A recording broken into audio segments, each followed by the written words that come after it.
Thank you for checking out Apocalyptic Knife Works. In this video we're going to be making a twisted wire Viking arm ring. Going to twist our wire clockwise with a drill with a hook on the end of it. Make sure when you're doing this that you keep your wire tight on both sides.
And let's see if you guys can see that.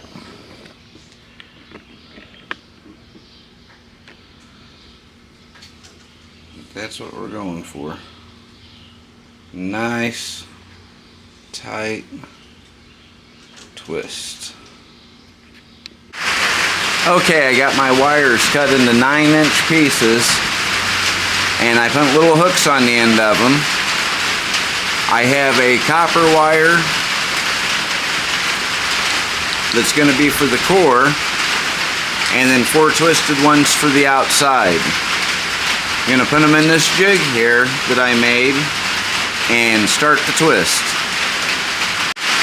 Now that we have the wires fed through the jig, you're going to feed them through the top part of the jig and then twist counterclockwise. You should end up with a 2-tone twisted wire like this if I can get it into focus.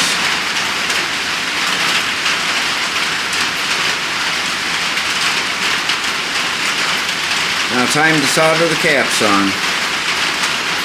Oh, I'm glad it quit raining. I hope you guys can hear me a little bit better now. When you get done with your twist, go ahead and cut you about a 7-inch piece, depending on the size bracelet you want to make. And I have these 2 end caps here. They're little dragon head end caps. See if I can get that to focus. That I'll go ahead and use some epoxy and epoxy on the ends. Now, being I'm using epoxy, before I form it into the round bracelet shape, I'm going to let it cure at least a good 24 hours. And now with both end caps epoxied on, I did them each one at a time. Let the epoxy set up a little bit before I did the other one. But now I'm going to let them set 24 hours, and then we'll come back and bend it into the arm ring.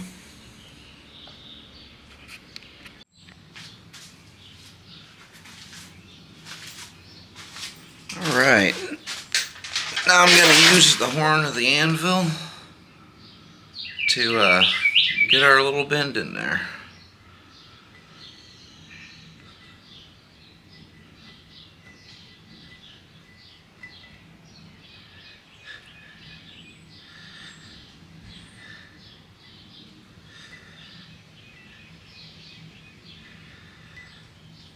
Just slowly work it around.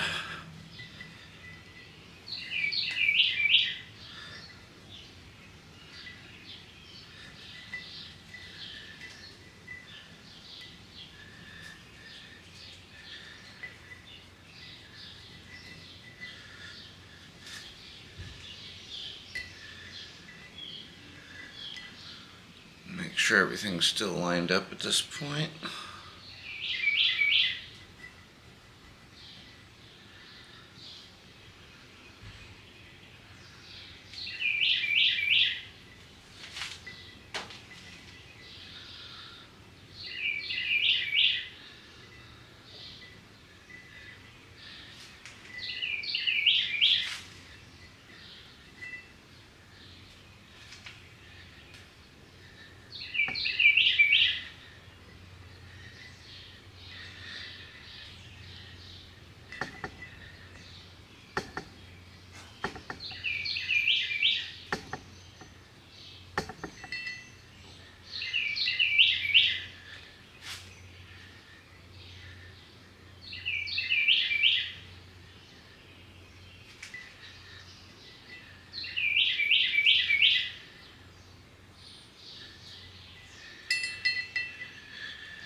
And there we are.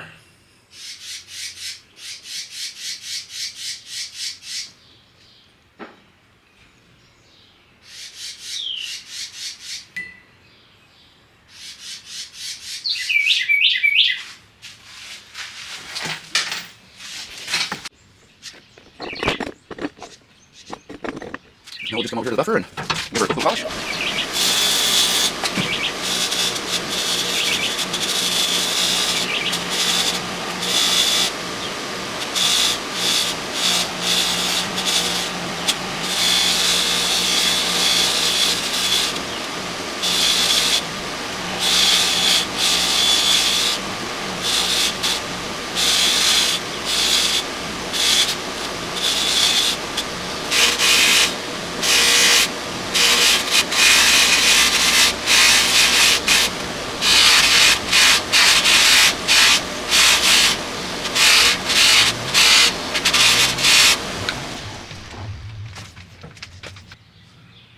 Just one little thing about the Viking arm rings. A quick internet search, and I found they are, or were, sworn on for oaths and legal disputes, kind of like we swear on a Bible in court today. There's some things that say that they represented one's soul, so it was like swearing on their soul when they was swearing on their oath rings. They were treasured gifts from kings, often required an oath upon receiving one, was the rite of passage to obtain manhood.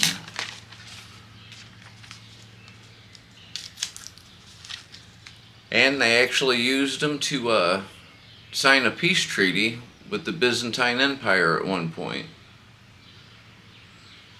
Now, the Germanic tribes across northern Europe, they all had them too. But what I found was that they was likely held in matrimony, wedding ceremonies. And even the early Saxons had them. So it's not just a Viking or Norse thing. If you like the video, please give us a like. It helps us out tremendously. If you haven't subscribed, please do that. Help us grow. Be blessed.